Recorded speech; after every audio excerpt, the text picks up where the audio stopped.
ने टॉपिक लिया फॉरेस्ट और लाइफ लाइन क्लास 7 सीबीएसई का ये टॉपिक है। तो फॉरेस्ट क्या है? तो एक बड़ा एरिया कि जहाँ आपको बहुत सारे ट्रीज एक साथ दिखेंगे, तो हम इसको क्या कह सकते हैं? फॉरेस्ट कह सकते हैं। तो फॉरेस्ट में हमें अलग अलग प्रकार के जानवर दिखते हैं। तो फॉरेस्ट में हमें बहुत सारे वाइल्ड लाइफ वैरायटी दिखते हैं। This you can see here. ये बहुत सारी वैरायटी हमें कहाँ दिखती है? तो जंगल में दिखते हैं। तो जंगल फॉरेस्ट में क्या है? तो हमें अलग अलग प्रकार के ट्रीज दिखते हैं, ऐसे ऐसे प्रकार के ट्रीज, या अदरवाइज ऐसे प्रकार के ट्रीज, या ऐसे लाइक दिस। तो दिस इज द बाम्बू। तो हमें क्या है कि बाम्बू से फॉरेस्ट से अलग अलग चीज़ें भी मिलती है, जैसे हनी मिलता है, वुडन स्टैचू हमने यानी वुड मिलता है, उसके बाद कैचू ये कटेचू मिला है, उसके बाद गम मिला है, उसके बाद ये सीलिंग वैक्स मिला है हमें। तो हमें क्या होता है कि एग्जैक्टली जो फॉरेस्ट है, तो फॉरेस्ट में हमें क्या होता है कि अलग अलग प्रकार के क्या मिलते हैं? तो ट्रीज़ मिलते हैं, उनके जो शेप है यानी कि सम ऑफ क्राउन शेप, ये जो ऊपर के जो ब्रांचेस का जो भी स्टाइल है, तो उसको ही क्या कहते हैं? क्राउन कहते हैं। तो अलग अलग क्राउन का स्टाइल मिलता है। उसके बाद जो फॉरेस्ट है, तो फॉरेस्ट में क्या देखिए, यहाँ ये छोटे झाड़ है, यहाँ भी ये छोटे पेड़ है, तो उसके ऊपर ये क्या है? तो ये बड़े बड़े पेड़ है। तो ये टोटली कवर्ड है, और नीचे का भी जो एरिया है, नीचे का भी एरिया कम्प्लीटली कवर्ड है। तो ये जो फॉरेस्ट फ्लोर रहता है जनरली क्या रहता है? फुल ऑफ क्या रहता है कि जो भी शेडेड लीव्स वगैरह है उसे कवर्ड रहता है। और जो फॉरेस्ट है, तो फॉरेस्ट में हमें बहुत सारे न्यूट्रिएंट मिलते हैं, वहाँ डिकम्पोजर्स मिलते हैं, बहुत सारी सॉइल मिलती है। यहाँ जो अंडरग्राउंड जो भी ये है ज़मीन है, तो वहाँ बहुत सारा पानी मिलता है। यहाँ ऑक्सीजन भी बहुत सारा मिलता है, कार्बन डाइऑक्साइड बहुत सारा कंज्यूम करते हैं फॉरेस्ट, एंड खाना बनाते हैं, फोटोसिंथेसिस करते हैं। तो उसके बाद डियर इन फॉरेस्ट एक फ़ोटो दिखाया, एंड ये सैपलिंग ऑन द वॉल, तो ये पीपल का है। उसके बाद फॉरेस्ट के बारे में बताया गया कि जो फॉरेस्ट है वो क्या करता है? बहुत सारा ट्रांसपायरेशन करता है, ट्रांसपायरेशन एंड एवापोरेशन करता है। तो उसकी वजह से क्या होता है? बहुत ज़्यादा बारिश मिलती है। और जो रूट है क्या बहुत सारी क्या करता है? पानी को स्टोर करते हैं। तो यानी कि अंडरग्राउंड जो वाटर टेबल है वो उसको भी मेंटेन करने का काम करता है। तो अगर मान लीजिए इस रीजन में अगर हमने पोल्यूशन किया, तो पोल्यूशन बहुत ज़्यादा हो जाएगा। जितने हम ट्रीज कम करते जाएंगे उतना ज़्यादा पोल्यूशन होगा। इंडस्ट्री से भी बहुत सारा पोल्यूशन होता है। तो इंडस्ट्री खड़ा करने के लिए हमने क्या किया? जंगल को ही काट दिया। तो यहाँ अगर हमने जंगल को काट दिया तो वाइल्ड लाइफ क्या हो गई? डिस्टर्ब हो गई, या इकोसिस्टम डिस्टर्ब हो गई। अगर मान लीजिए बहुत ज़्यादा बारिश हो गया, तो बारिश की वजह से फ्लड आ जाएगा। जितने ज़्यादा फॉरेस्ट कम हो जाएंगे तो उतनी ज़्यादा बारिश ज़्यादा आ जाएगी। क्या है? तो ऐसा एरिया है, ऐसा पार्ट ऑफ अ लैंड जो कवर्ड है ट्री से and wide variety of plant या ट्री से, तो उसको क्या कहेंगे? हम फॉरेस्ट कहेंगे। तो फॉरेस्ट क्या है? तो फॉरेस्ट एक कंप्लीट इकोसिस्टम है जिसमें ट्रीज आते हैं, श्रब आते हैं, एंड हर्ब भी आते हैं, इवन ग्रासेस आती हैं। उसमें बहुत सारे प्लांट्स आते हैं, माइक्रो ऑर्गेनिज्म आते हैं, वाइल्ड एनिमल्स आते हैं, एंड बर्ड आते हैं। तो इनसे क्या बनता है? तो इनसे बनता है इकोसिस्टम या फॉरेस्ट इकोसिस्टम। जो फॉरेस्ट होते हैं वो फॉरेस्ट टाइप किस पे डिपेंड रहता है? तो जियोग्राफिकली वहाँ की कंडीशन क्या है, या अदरवाइज उधर क्लाइमेटिक कंडीशन क्या है उस पर्टिकुलर रीजन की, तो उस पर डिपेंड रहेगा कि फॉरेस्ट टाइप क्या रहेगा। जो फॉरेस्ट है, तो forest is the home to numerous plant and species. तो बहुत सारे प्लांट है, एंड वो बहुत सारे प्लांट हमें मिलते हैं फॉरेस्ट में। तो अगर प्लांट की बात करें तो बड़े बड़े प्लांट है, जैसे फॉर एग्जाम्पल नीम, बाम्बू, शीशम, फिग, साल, आंवला, टीक, उसमें बाम्बू ग्रासेस में पकड़ते हैं। हर्ब में भी हर्ब आते हैं, वहाँ श्रब आते हैं, क्लाइंबर्स आते हैं, क्रीपर्स आते हैं, ग्रासेस है। तो इससे कवर्ड रहता है ये फॉरेस्ट। तो क्राउन क्या है? The upper part of the top of the tree. तो जिसमें ब्रांचेस है, तो ब्रांचेस का एक स्टाइल रहता है, एक पर्टिकुलर स्टाइल रहता है, तो उसको ही क्या कहते हैं? क्राउन ऐसे कहते हैं। तो हर एक ट्री का अलग होता है, तो राउंड भी हो सकता है, या स्प्रेडिंग हो सकता है, या पिरामिडल हो सकता है क्राउन। कैनोपी क्या है? फॉरेस्ट में बहुत जो पेड़ होते हैं वो ऊंचे ऊंचे उगते हैं, तो उसकी वजह से क्या हो जाता है कि वो एक रूप बना देते हैं। जो ब्रांचेस है, तो ब्रांचेस सारे अगर प्लांट्स के अगर हम कंसीडर करें तो एक रूप जैसा स्ट्रक्चर बनाते हैं, जिसकी वजह से हमें स्काई बिल्कुल भी उससे विजिबल नहीं होता है। उसको ही हम क्या कहते हैं? तो कैनोपी ऐसे कहते हैं। स्ट्रेटिफिकेशन इन फॉरेस्ट क्या है कि अगर हम जो नेचुरल हैबिटेट है फॉरेस्ट का, अगर हम उसको अलग अलग लेयर पे डिपेंड करें, अगर जो भी हाइट ऑफ प्लांट है उस पर्टिकुलर रीजन में, तो उसके बेसिस पे अगर हम उसको अलग अलग लेयर पे डिवाइड करें या सेपरेट करें, तो इसको ही क्या कहेंगे हम? स्ट्रेटिफिकेशन इन फॉरेस्ट।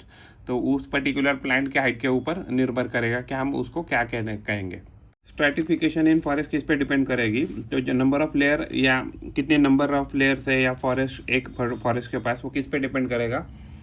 क्लाइमेट क्या है वहाँ का, temperature, availability of light and type of soil and rainfall. तो ये सारे फैक्टर कंट्रीब्यूट करेंगे कि कितने लेयर रहेंगे एक पर्टिकुलर फॉरेस्ट के पास। सबसे पहले आएगा तो फॉरेस्ट फ्लोर।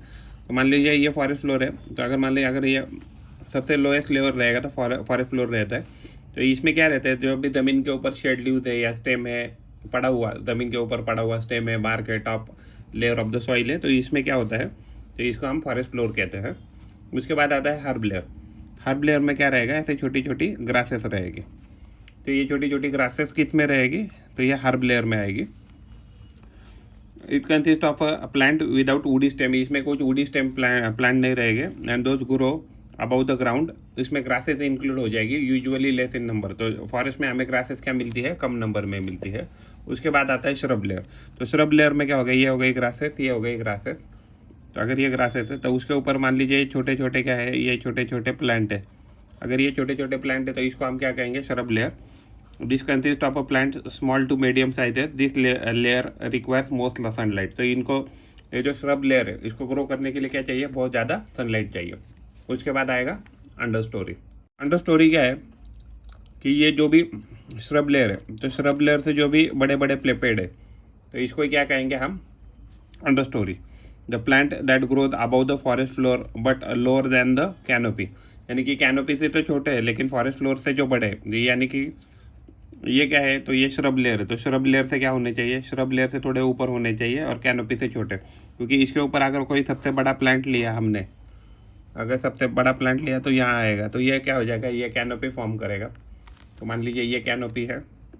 उसके बाद मान लीजिए ये अंडर स्टोरी है। उसके बाद ये मान लीजिए श्रब लेयर कह सकते हैं इसको। तो अंडर स्टोरी में क्या आएगा, the plant that grow above the forest floor but lower than the canopy, they require less sunlight to grow. तो इनको क्या है, कम सनलाइट में भी चल जाएगा, इनको कम सनलाइट में चल जाएगा, लेकिन इनको जो है श्रब लेवर, इनको ग्रो करने के लिए बहुत ज़्यादा सनलाइट की ज़रूरत है। और ये तो ऑलरेडी एक्सपोज ही रहते हैं, कैनोपी क्या रहता है, एक्सपोज ही रहता है। तो कैनोपी क्या रहता है, it consist of a trees crown. तो ट्रीज क्राउन से बना रहता है canopy, and it is always expose to sunlight. तो सनलाइट का कोई प्रॉब्लम नहीं है, कंटिन्यूसली सनलाइट में ही रहता है। Stratification in forest, the emergent layer consists of topmost layer of the trees. It is generally found in tropical region. तो क्या होता है कि मान लीजिए ये कैनोपी के कुछ पेड़ है कि जो एवरेज हाइट बना रहे, लेकिन इसके मुकाबले में भी कुछ एक दो झाड़ ऐसे रहेंगे कि वो बहुत ज़्यादा हाइट पे ग्रो कर रहे हैं। तो ये क्या है, तो ये एमरजेंट लेयर है। और ये जो लेयर है तो इसको हम कैनोपी लेयर कह सकते हैं। तो फॉरेस्ट क्या है, तो फॉरेस्ट एक हैबिटेट है। तो habitat for wild animals, insect, different types of insect, different types of variety of wild animals and variety of micro organisms are found in forest. तो फॉरेस्ट क्या होता है, सपोर्ट करता है बहुत सारे फूड चेन को एक साथ। तो ह्यूमस क्या होता है, humus is a dark colour substance in the soil. तो डार्क कलर जो भी सब्सटेंस है सॉइल में, तो उसको हम ह्यूमस कहेंगे। तो जनरली वो it is made from the dead and decaying matter. तो डेड एंड डिकेइंग मैटर क्या करते हैं, से वो ह्यूमस बनता है। तो माइक्रो ऑर्गेनिज्म क्या करते हैं, डेड एंड डिकेइंग मैटर को कंटिन्यूसली डिकम्पोज करते रहते हैं और उसको कन्वर्ट करते हैं ह्यूमस में। तो ह्यूमस बना रहता है डेड एंड डिकेइंग मैटर, वो उसमें क्या होता है, प्लांट है और एनिमल दोनों इंक्लूड है। तो डिकम्पोजर्स क्या है, तो ऐसे ऑर्गेनिज्म जो फीड करते हैं डेड एंड डिकेइंग ऑर्गेनिज्म पे या मैटर पे, तो उनको क्या कहते हैं, डिकम्पोजर्स करते हैं। और डिकम्पोजर्स का काम होता है कि जो भी डेड एंड डिकेइंग मैटर उसको ह्यूमस में कन्वर्ट करने का। न्यूट्रिएंट साइकिल क्या है, तो सॉइल में क्या होता है, न्यूट्रिएंट होते हैं बहुत सारे, तो उसको लेके प्लांट क्या करते हैं, उसको एब्जॉर्ब करके प्लांट या इंसेक्ट या माइक्रो ऑर्गेनिज्म जिंदा रहता है। तो जनरली हम प्लांट की बात करेंगे क्योंकि हम फॉरेस्ट की चर्चा कर रहे हैं। तो प्लांट जिंदा रहता है। तो यही प्लांट क्या होता है कि कुछ दिनों के बाद प्लांट को कौन खाते हैं, तो एनिमल खाते हैं या और माइक्रो या ऑर्गेनिज्म खाते हैं। तो ये प्लांट या एनिमल या इनकी अगर डेथ हो गई, तो डेथ होने के बाद क्या हो जाएगा, इनको वापस डिकम्पोज किया जाएगा बाय माइक्रो ऑर्गेनिज्म। और ये जो डिकम्पोजर्स है या माइक्रो ऑर्गेनिज्म है, तो वापस जो न्यूट्रिएंट है वो कहाँ छोड़ देंगे, रिलीज कर देंगे, तो सॉइल में छोड़ देंगे। और ये साइकिल कंटिन्यू चालू रहेगा। तो इसको ही क्या कहेंगे हम, न्यूट्रिएंट साइकिल। जो है उनको ग्रीन लंग्स ऐसे कहा जाता है। तो ग्रीन लंग्स का मतलब है फॉरेस्ट क्या करता है, यानी प्लांट वो CO2 को लेते हैं, उसमें से ग्लूकोज CO2 लेके उसको कंज्यूम करके क्या बनाते हैं, तो ग्लूकोज बनाते हैं। और क्या करते हैं, रिलीज, तो ऑक्सीजन रिलीज करते हैं। तो जो प्लांट होते हैं तो वो क्या प्रोवाइड करते हैं, तो ऑक्सीजन कंटिन्यूसली प्रोवाइड करते रहते हैं in the near by area. तो उसकी वजह से क्या होता है कि फॉरेस्ट के जो भी ऑर्गेनिज्म उनको ऑक्सीजन मिलता है फॉर द रेस्पिरेशन पर्पस। तो different Adivasi Adivasi tribe also live in the forest. तो उनके लिए क्या है कि वो रहने के लिए एक जगह है, हैबिटेट कह सकते हैं आदिवासी लोगों के लिए। फॉरेस्ट एक डायनेमिक लिविंग एंटिटी है, यानी कि अगर आप जो कभी भी अगर फॉरेस्ट में जाएंगे तो हम आप हमेशा देखेंगे कुछ ना कुछ यहाँ कंटिन्यूसली चेंज हो रहा है। तो यानी कि प्लांट एनिमल फॉरेस्ट में क्या होता है, इंटरडिपेंडेंट होते हैं एक दूसरे के ऊपर। तो एक एंटिटी क्या करती है, दूसरे एंटिटी को ग्रो करने के लिए मदद करती है। जैसे प्लांट क्या देते हैं एनिमल को, तो ऑक्सीजन देते हैं। ऑक्सीजन क्या एनिमल्स क्या देते हैं, तो जो भी उनका वेस्ट प्रोडक्ट है तो या कार्बन डाइऑक्साइड जो रिलीज करते हो तो प्लांट एब्जॉर्ब करते हैं, यानी कि एक दूसरे पे वो इंटरडिपेंडेंट हो जाते हैं। फॉरेस्ट क्या करता है, प्रिवेंट करता है फ्लड को एंड सॉइल इरोजन को। जैसे फॉरेस्ट क्या है, तो नेचुरल एब्जॉर्बर है ऑफ द रेन वाटर, तो जिसकी वजह से जो रेन वाटर है तो सीप हो जाता है पानी के अंदर, वो एब्जॉर्ब किया जाता है। Water table area forest area के रीजन में हाई रहता है हमेशा, because of the forest and roots of the plant. तो जब भी पानी फ्लो करेगा तो उसका स्पीड कम करने का काम कौन करता है, तो उसका स्पीड कम करने का काम प्लांट एज वेल एज जो भी ग्रासेस वगैरह रहते हैं तो वो करते हैं। एंड उसकी वजह से क्या होता है कि जो रेन वाटर है, तो रेन वाटर जो सॉइल इरोजन करने की क्षमता रखता है तो वो नहीं रख सकता है। उसके बाद जो फॉरेस्ट होते हैं वो क्या करते हैं, तो रेगुलेटेड वाटर सप्लाई को अलाउ करते हैं। तो regulated water supply to nearby stream, जो छोटे से कैनल है बाजू में, या कोई कैनल है या वाटरफॉल है या कोई रिवर है, तो उसमें पानी कहाँ से जाता है, तो जो भी फॉरेस्ट होता है तो फॉरेस्ट से उनको उस पर्टिकुलर एंटिटी को पानी जाता है। तो roots of the plant bind the soil, तो प्लांट के रूट्स क्या करते हैं, तो सॉइल को बाइंड करके रखते हैं। उसकी वजह से क्या होता है, जब भी हवा आती है तो हवा आने के कारण उधर सॉइल इरोजन नहीं होता है, हवा या पानी। तो फॉरेस्ट जो होता है वो क्या करता है, प्रिवेंट पोल्यूशन। तो कौन सा पोल्यूशन प्रिवेंट करते हैं, तो फॉरेस्ट क्या है, तो forest are the rich source of oxygen. तो यहाँ की जो भी एयर रहती है वो कैसे रहती है, बहुत ज़्यादा फ्रेश और क्लीन रहती है। तो फॉरेस्ट में मान लीजिए आजू बाजू के एरिया में बहुत ज़्यादा स्ट्रांग विंड आ रही है और डस्ट आ रही है, तो उसको रोकने का काम कौन करता है, जो बड़े बड़े प्लांट है तो वो उसको रोकने का काम करते हैं। तो आपके जो फॉरेस्ट का एरिया है या रीजन है उसमें क्या आती है, वो डस्ट या वो जो स्ट्रांग विंड है वो एंटर नहीं करती है। फॉरेस्ट जो है वो प्रिवेंट करते हैं पोल्यूशन को। तो फॉरेस्ट का जो सराउंडिंग एरिया रहता है वो जनरली कूल क्लाइमेट रहता है, एंड वहाँ बहुत ज़्यादा अमाउंट में बारिश भी होती है बिकॉज ऑफ द ट्रांसपायरेशन। और जो फॉरेस्ट के अराउंड का जो एरिया रहता है, तो फॉरेस्ट क्या करता है, प्लांट बड़े बड़े साउंड को क्या करता है, एब्जॉर्ब कर सकता है। तो अगर हम हाईवे के बाजू में अगर प्लांट अगर लगा देंगे तो नॉइज़ पोल्यूशन क्या हो जाएगा, नॉइज़ पोल्यूशन ऑटोमेटिकली कम हो जाएगा। तो फॉरेस्ट क्या करता है, प्रिजर्व करता है वाटर साइकिल को। तो प्लांट क्या करता है, बहुत सारा पानी एब्जॉर्ब करते हैं और जो भी एक्सेस वाटर है उसको रिलीज करते हैं by the process of transpiration into the environment. जैसे वो एनवायरनमेंट में जाता है, एक्सेस वाटर क्या हो जाता है, वो एक्सेस वाटर का क्लाउड बन जाता है, और जैसे ही क्लाउड बन जाएगा तो उस पर्टिकुलर रीजन में क्या होती है, तो बहुत ज़्यादा बारिश हो जाती है। तो अच्छी गुड रेनफॉल हो जाती है कि जहाँ ज़्यादा फॉरेस्ट है। तो और रेन वाटर जैसे हो जाती है तो वो ग्राउंड में भी क्या हो जाती है, सिप कर जाता है, एब्जॉर्ब किया जाता है by the roots of the plant. तो यानी कि जो वाटर टेबल है उस फॉरेस्ट के रीजन का, वहाँ भी क्या होता है, वाटर टेबल भी बहुत अच्छा हाई रहता है। तो फॉरेस्ट क्या करता है, तो प्रिजर्व करता है वाटर साइकिल को। जो फॉरेस्ट होते हैं तो उनका इंपॉर्टेंस क्या है, तो एक नेचुरल हैबिटेट है wide varieties of plant and animal के लिए। तो बहुत सारे ये रेगुलेट करता है CO2 का अमाउंट एंड ऑक्सीजन का अमाउंट इन द एटमॉस्फेयर। तो ये ग्लोबल वार्मिंग को भी प्रिवेंट करता है bye absorbing the CO2।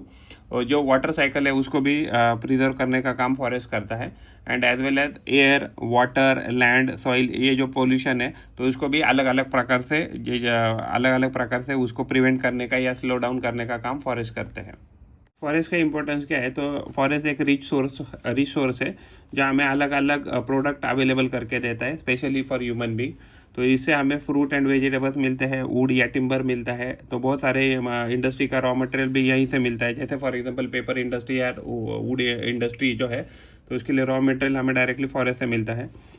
Latex, gum, resins अलग अलग मिलते हैं। फिर हनी, वैक्स, ये मटेरियल मिलता है। स्पाइसेस मिलते हैं, मेडिसिनल प्लांट मिलता है, इवन मेडिसिन भी कह सकते हैं हम। फिर उसके बाद ऑयल से फिर उसके बाद बोन से, फर है एनिमल का, वो भी हमें फॉरेस्ट से मिलता है।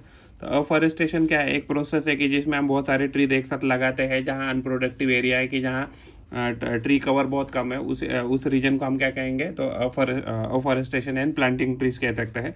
जिसकी वजह से क्या किया जाता है, अफॉरेस्टेशन से जो भी फॉरेस्ट लैंड जो है तो उसको हम इंक्रीज करने की कोशिश करते हैं ऑन द अर्थ।